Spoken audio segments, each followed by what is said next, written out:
Bonjour les élèves de la deuxième année sciences maths et deuxième année PC.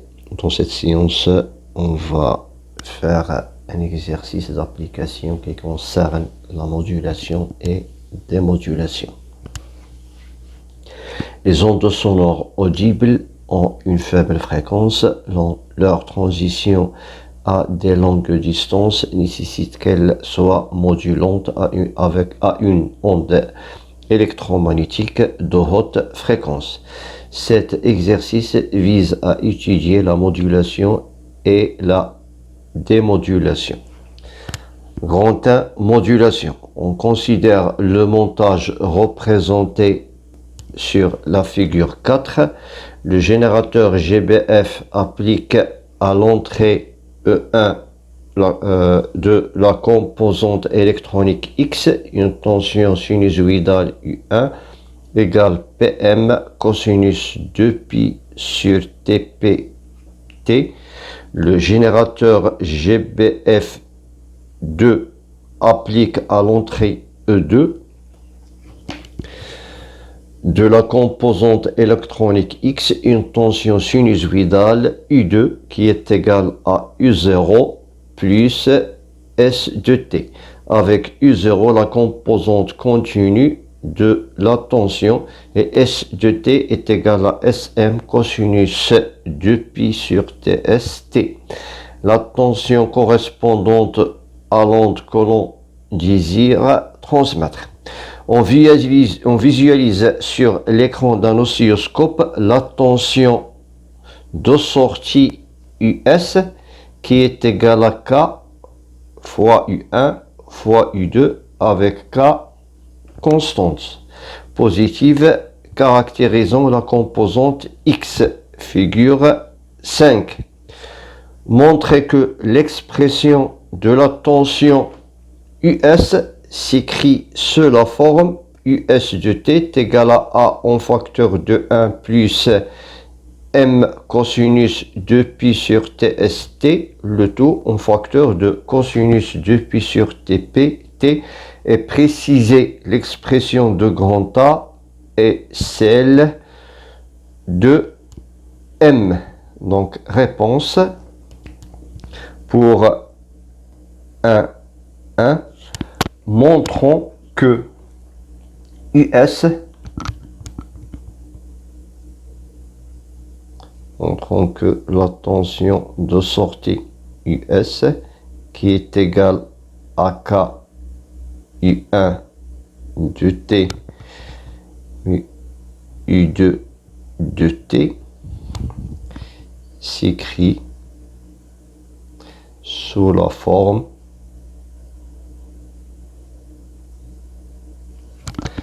US de T est égal à grand A en facteur de 1 plus M cosinus 2π sur TST, le tout fois cosinus 2π sur TPT. Donc, tout simplement, pour cela, je remplace U1 de T et U de T par son expression. Donc, US de T serait égal à K en facteur de U1 de T. Or, U1 de T est égal à PM cosinus 2π sur TPT est égal à PM cosinus 2π sur TPT fois U2. U2 est égal à U0 plus S de T est égal à U0 plus S de T avec S de T est égal à Sm cosinus 2π sur TS sur TST.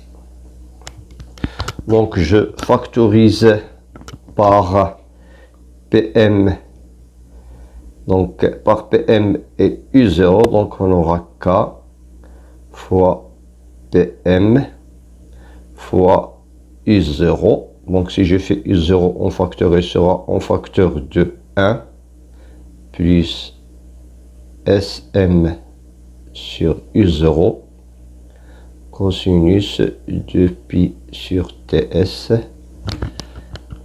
T.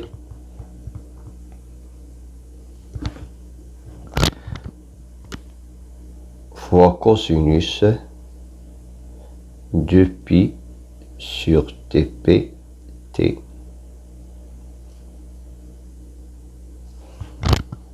Donc on pose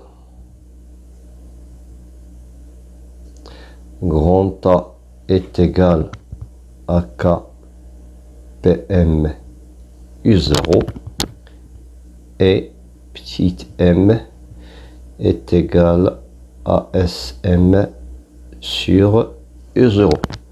Donc cela implique que US de T sera égal à grand A en facteur de 1 plus M cosinus de pi sur TS T, le tout en facteur de cosinus de pi sur TP T. Voilà, donc on a démontré la relation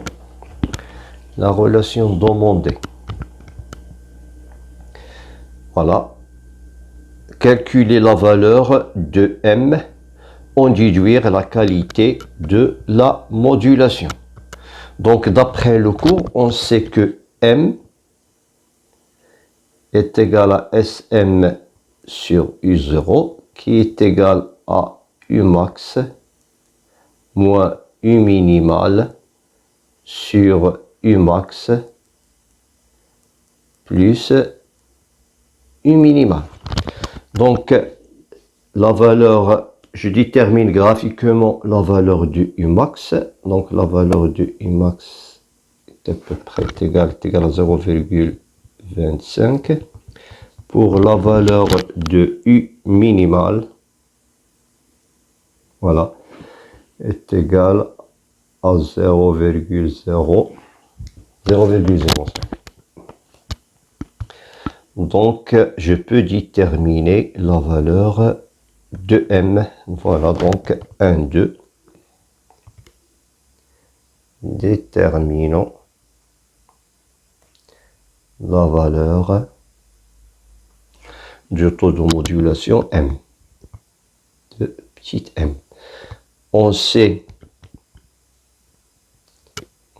que petit m est égal à U max moins U minimal sur U max plus U minimal.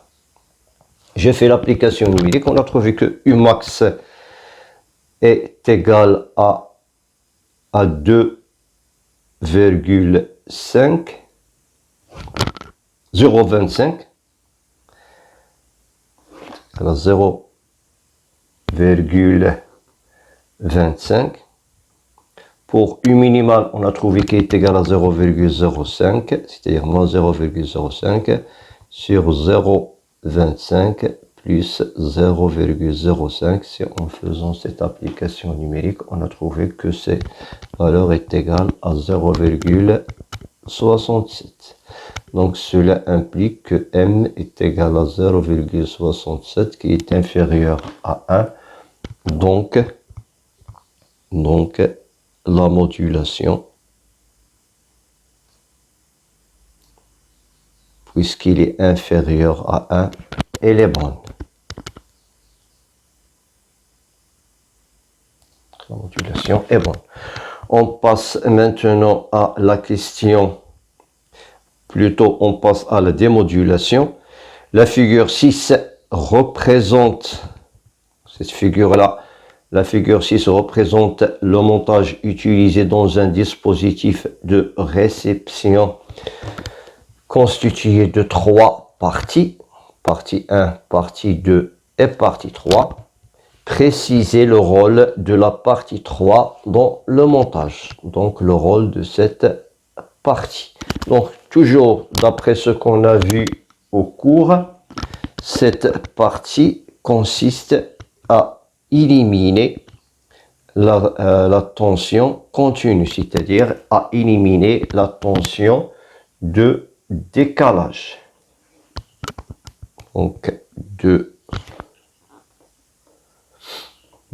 1.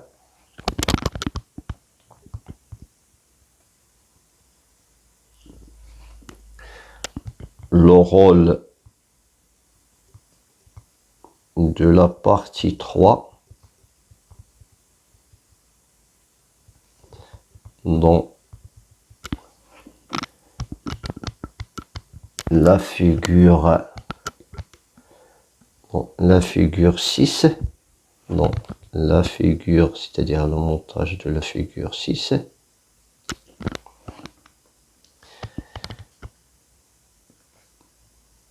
permet d'éliminer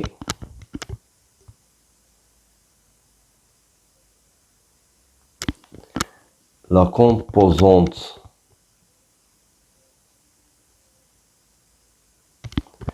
U0 et d'obtenir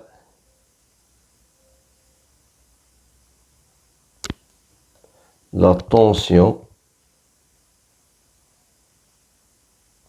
modulante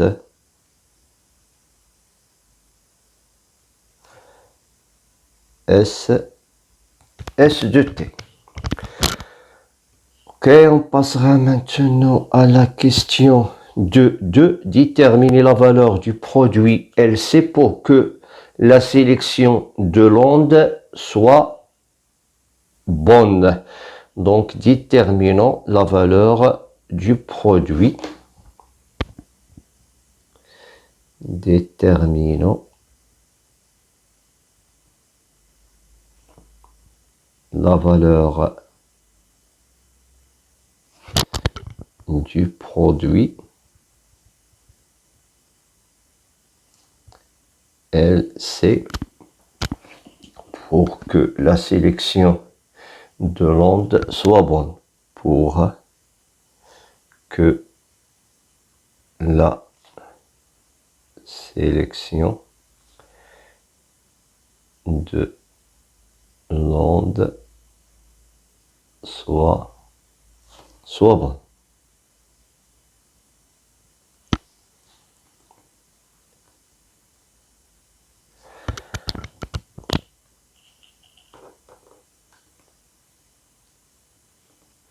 Voilà, donc l'antenne réceptrice. L'antenne réceptrice branchée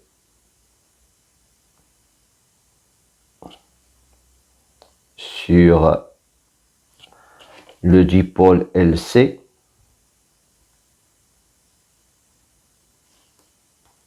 capte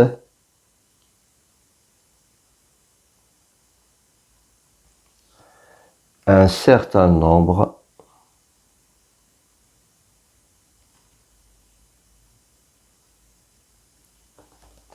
d'ondes électromagnétiques.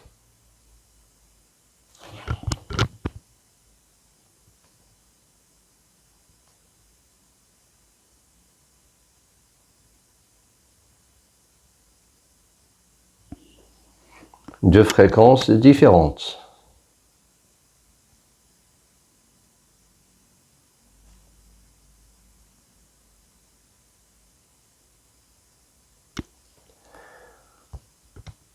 Pour que le circuit bouchon, c'est-à-dire le circuit que contient le dipôle LC, pour que le circuit bouchon LC sélectionne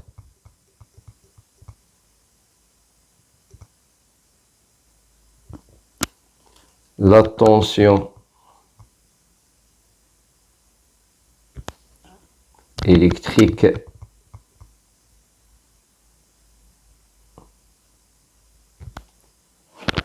correspondant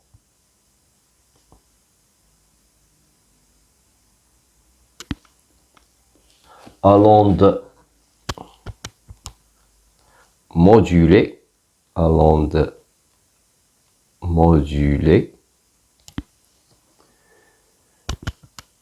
de période TP parmi d'autres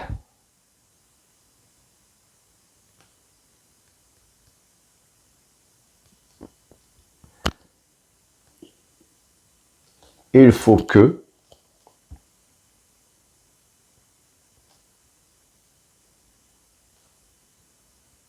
le produit LC vérifie la relation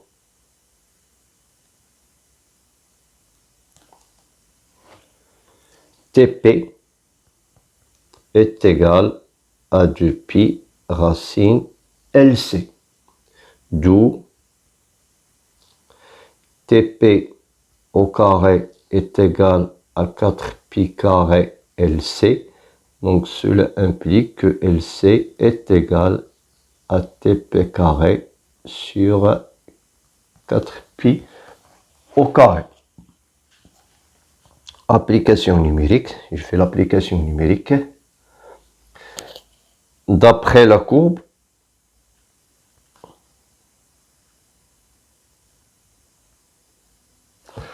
donc d'après cette courbe-là,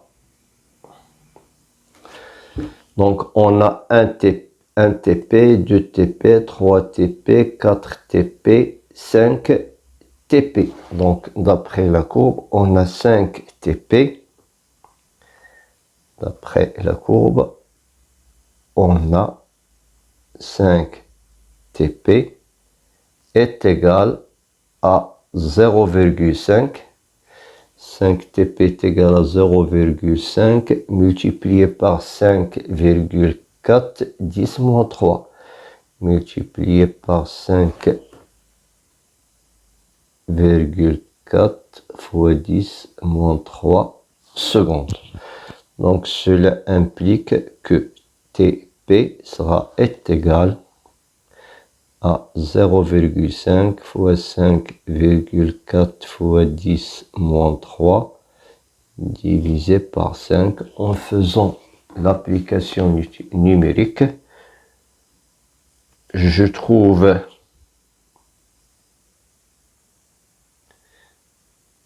que TP est égal à 5,4 fois 10 moins 4 secondes.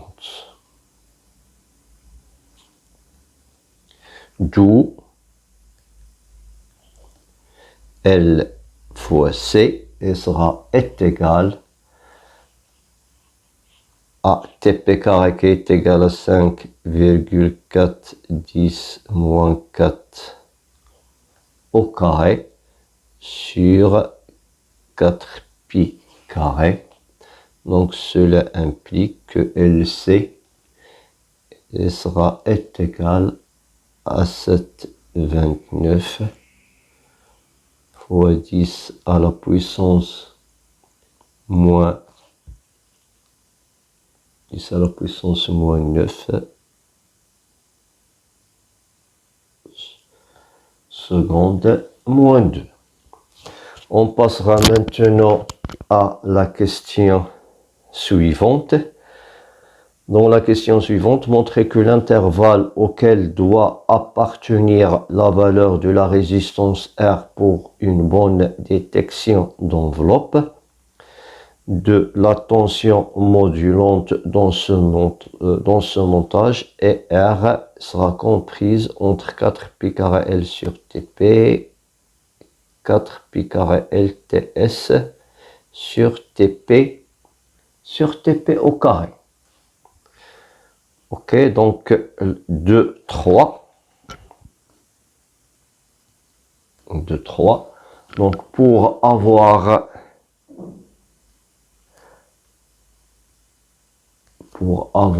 une bonne détection d'enveloppe,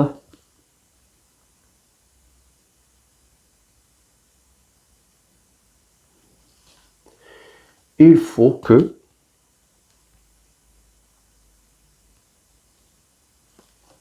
l'inégalité cette inégalité, elle est déjà vue au cours. L'inégalité TP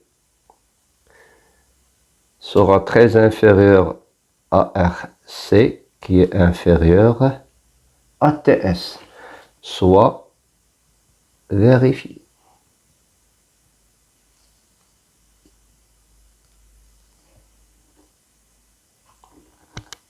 D'où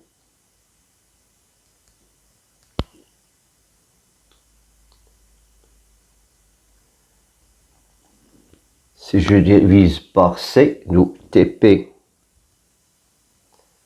sur C sera très inférieur. Je divise IC par C, inférieur à R. Je divise IC par C à TS sur C. Or, d'après la question 2, on a C, ça est égal à TP au carré sur 4pi carré L. On a trouvé que LC est égal à TP carré sur 4pi au carré. Donc cela implique que TP sur C avec C est égal à TP carré sur 4pi carré L sera très inférieur à R, qui est inférieur à TS sur TP au carré sur 4pi carré L. Donc cela implique que, donc je peux simplifier ici TP avec TP, cela implique que 4pi carré L sur TP sera très inférieur à R, qui est inférieur à 4pi carré L TS sur TP au carré. Donc je fais application numérique. Donc cela implique que 4pi carré fois L, qui est égal à 1,510 moins 3 sur TP, qui est égal à 5,410 moins 4 sera très inférieur à R, qui est inférieur à 4pi carré, fois L, qui est égal à 1,510 moins 3 fois TS, que je l'ai dit, termine graphiquement. Donc graphiquement, on trouve que TS est égal à 5,410 moins 3. Voilà, TS 5,410 moins 3. Donc multiplié par 5,410 moins 3 sur TP au carré, c'est-à-dire sur 5,410 moins 4 au carré. Donc cela implique, en faisant l'application numérique, je trouve que cette valeur est égale à 111, c'est-à-dire 111 ohms, très inférieur à R, qui est très inférieur si je fais cette application numérique. Je trouve qu'il est égal à 1111. Donc R, elle sera comprise entre 1011 ohms et 100 011 ohms. Merci de votre attention. On termine ici. Donc merci de votre attention.